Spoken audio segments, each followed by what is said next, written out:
আপনাকে মান রব্বুকা বলা হবেই বা কেন, আর আপনি জবাব দিবেনই বা কিভাবে? আজকে যদি মুখস্থ করে রাখেন, সেই মুখস্থর ভিত্তিতেই কি আপনি জবাব দিতে পারবেন? আর রব শব্দের জিজ্ঞাসাটাই কেন আল্লাহ রাব্বুল আলামিনের পক্ষ থেকে করা হবে বা ফেরেশতাদের পক্ষ থেকে করা হবে? মান রব্বুকা, তোমাদের রবকে কেন করবেন, কেনর জবাবে দুই চারটি প্রমাণ আপনাদের সামনে উল্লেখ করছি।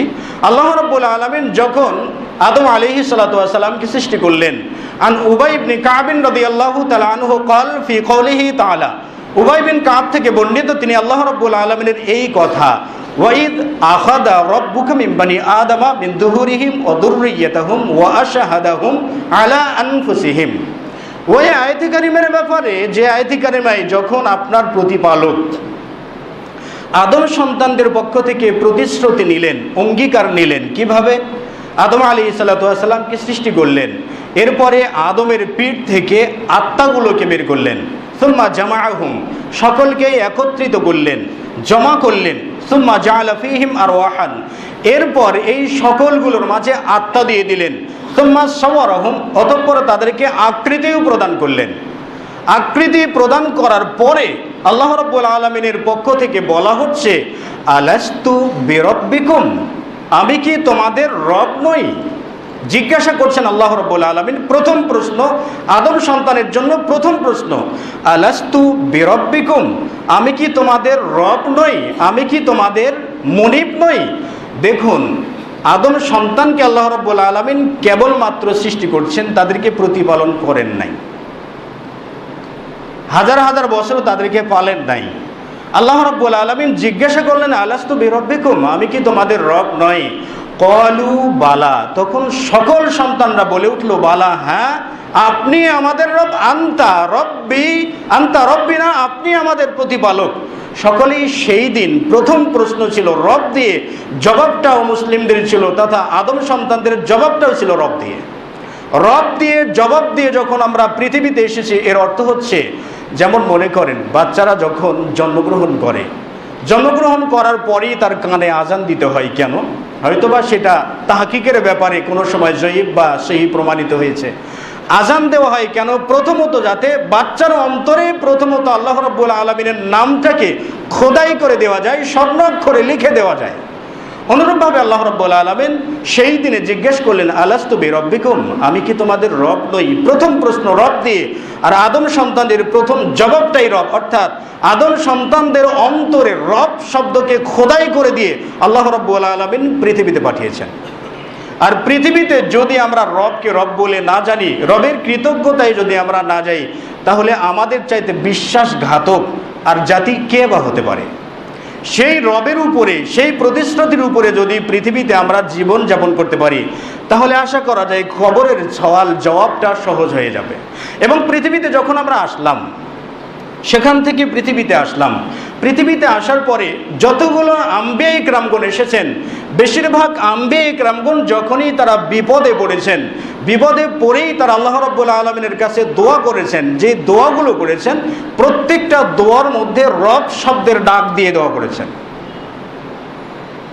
উদাহরণস্বরূপ আল্লাহ রাব্বুল আলামিন আদম আলাইহিস সালাতু ওয়াস সালাম তার ভুল বুঝতে পারলেন, আল্লাহ তাআলা তাকে সৃষ্টি করার পরে জান্নাতে রাখলেন। এরপরে ভুল বুঝতে পেরে গন্ধম ফল বা যে ফলই হোক, তারা নিষিদ্ধ ফল খেয়ে ফেললেন। এরপরে তারা তাদের ভুল বুঝতে পারলেন, ভুল বুঝতে পেরে আদম এবং হাওয়া দুজনেই বলতে লাগলেন, রব্বানা যালামনা আনফুসানা ওয়া ইল্লাম তাগফির লানা ওয়া তারহামনা লানাকুনান্না মিনাল খাসিরিন। হে আমাদের রব, হে আমাদের মুনিব, হে আমাদের পালনকর্তা, হে আমাদের প্রতিপালক, যালামনা আনফুসানা, আমরা আমাদের নিজেদের প্রতি অত্যাচার করেছি, নিজেদের প্রতি জুলুম করেছি, ফাগফির লানা, আপনি আমাদেরকে ক্ষমা করুন, ওয়া ইল্লাম তাগফির লানা, যদি আপনি আমাদেরকে ক্ষমা না করেন তাহলে আমরা ক্ষতিগ্রস্ত হয়ে যাব। আদম আলাইহিস সালাতু ওয়াস সালামের বিপদ থেকে মুক্তি পাওয়ার জন্য প্রথম আকুতি জানালেন আল্লাহ রাব্বুল আলামিনের দরবারে, কি দিয়ে?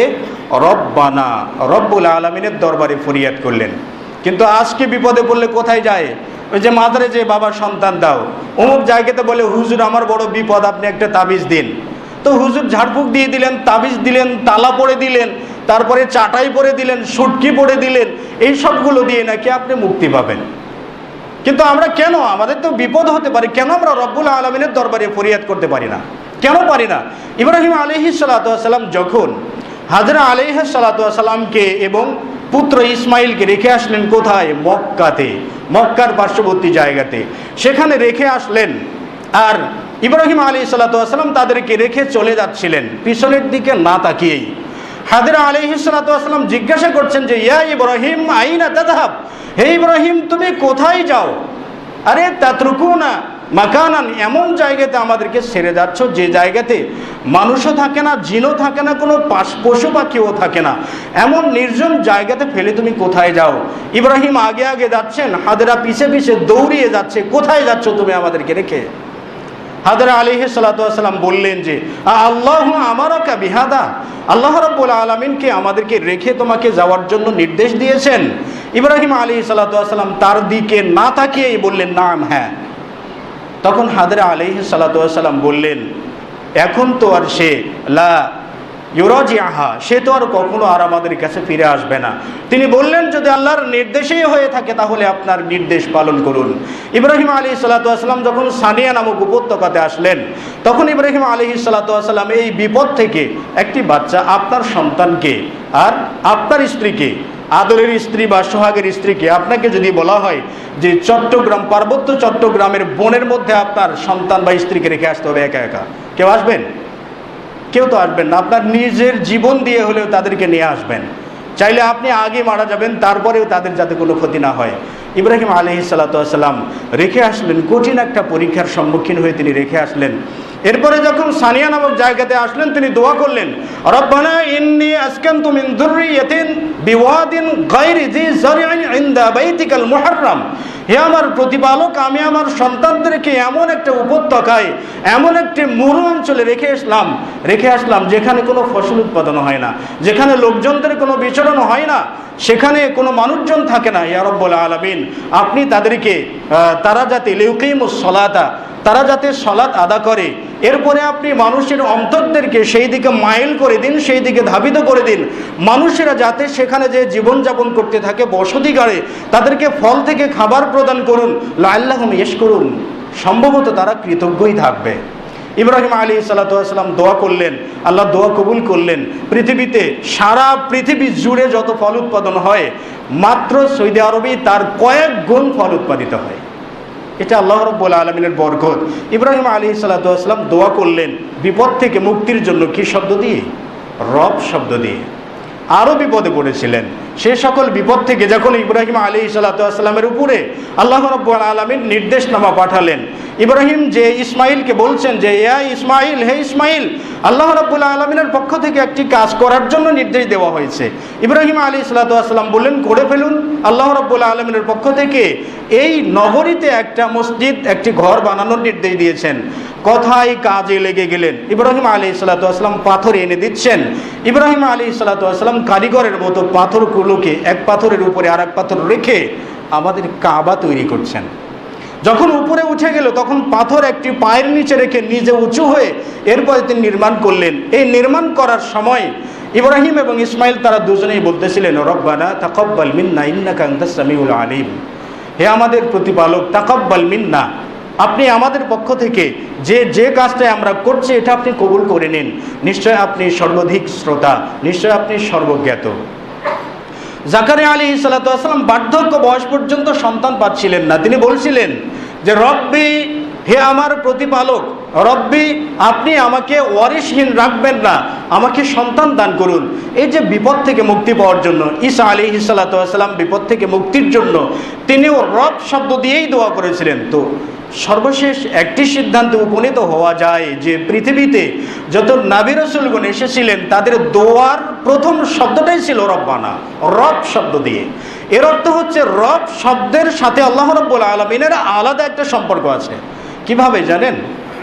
যারা হয়তো বা দাম্পত্য জীবনে এখন চালু আছেন, স্বামী স্ত্রীর দাম্পত্য জীবনে অনেকগুলো কোড নাম থাকে, যে নামগুলোর মাধ্যমে স্বামী তার স্ত্রীর মান ভাঙায় বা অভিমান ভেঙে ফেলে, আবার স্ত্রী তার স্বামীর অভিমানটাকে ভেঙে ফেলে, এমন কতগুলো শব্দ আছে।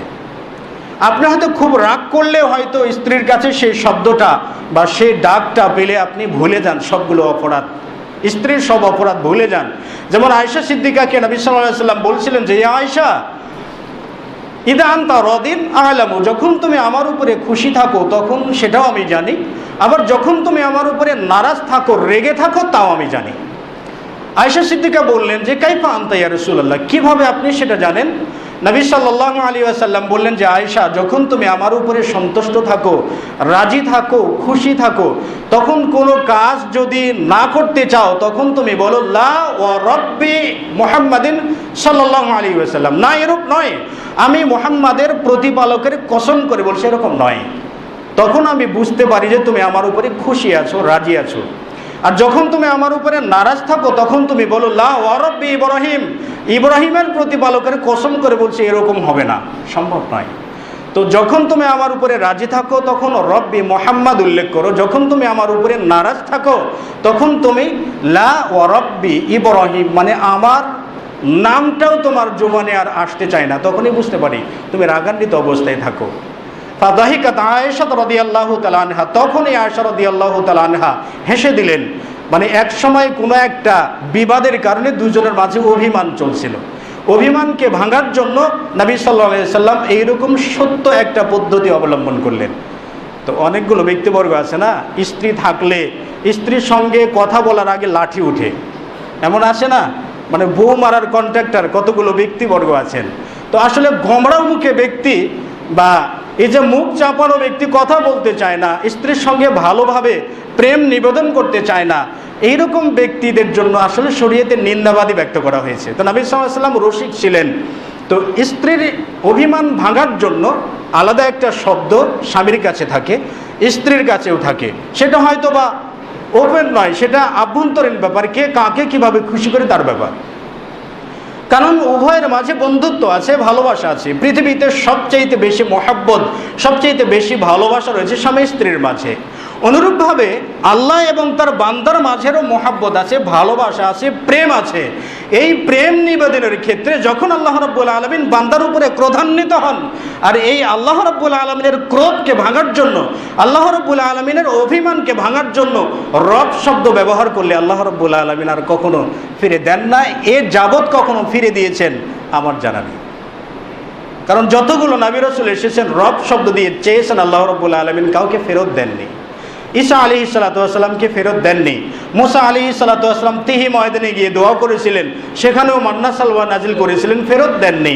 জাকারিয়া আলাইহিস সালাতু ওয়াস সালাম বুড়া বয়সে, স্ত্রী বন্ধা, বাচ্চা হবে না, দোয়া চাইলেন আল্লাহ রাব্বুল আলামিনের কাছে যে হে আমার প্রতিপালক, আপনি আমাকে ঔরসহীন বা আপনি আমাকে উত্তরাধিকারীহীন আপনি আমাকে রাখবেন না, আপনি আমাকে সন্তান দান করুন। আল্লাহ রাব্বুল আলামিন তাকে দিলেন। ইব্রাহিম আলাইহিস সালাতু ওয়াস সালাম বললেন রব্বি হাবলি মিনাস সালিহিন, হে আমার প্রতিপালক আপনি আমাকে নেক সন্তান দিন। বার্ধক্য বয়সে বুড়া হয়ে গেছে সেই সময় আল্লাহ রাব্বুল আলামিন তাকেও দিলেন। তো রব এমন একটা শব্দ যেটা আল্লাহ এবং বান্দার সাথে অন্তরের সম্পর্ক আছে, আর এই অন্তরের সম্পর্কের ভিত্তিতে আল্লাহ রাব্বুল আলামিনের সাথে কোনো বান্দার পৃথিবীতে যদি রবের পরিচয়ে যদি জোরালো সম্পর্ক থেকে থাকে, অর্থাৎ আল্লাহ রাব্বুল আলামিনের কাছ থেকে যা এসেছে বান্দা তাই মেনে নিয়েছে, এরকম যদি পরিস্থিতিতে বান্দা চলে থাকেন, তাহলে কবরে যে দোয়া মুখস্থ করতে হবে না, কবরে যে এমনিতে মুখে চলে আসবে রব্বি আল্লাহ। এটা 1000 বছর ধরে মুখস্থ করার কোনো কাজ নাই। রবের সাথে যদি আপনার সম্পর্ক থাকে, রবের সাথে যদি সম্পর্ক থাকে, একটা কানেকশন থাকে, তাহলে রব শব্দটা আপনার মুখ থেকে এমনিতে বেরিয়ে আসবে। কারণ ওই যে সৃষ্টির শুরুতেই আপনার কাছ থেকে প্রতিশ্রুতি নিয়েছেন, আলাস্তু বিরব্বিকুম, আমি কি তোমাদের রব নই, আমি কি তোমাদের প্রতিপালক নই? তখন আমরা সকলেই বলেছিলাম রব্বি, হ্যাঁ সকলেই আমরা বলছি বালা, আমরা সকলেই বলছিলাম যে হ্যাঁ আপনি আমাদের প্রতিপালক। সেই সময় রব শব্দের বীজ বপন করে দিয়েছেন আল্লাহ রাব্বুল আলামিন পৃথিবীতে। সেই সিলসিলায় যদি আমরা রবের সাথে সম্পর্ক রেখে চলি, রবের নির্দেশিত পথ অনুযায়ী যদি চলি, তাহলে কবরে যে এই মূল নীতিতে আমরা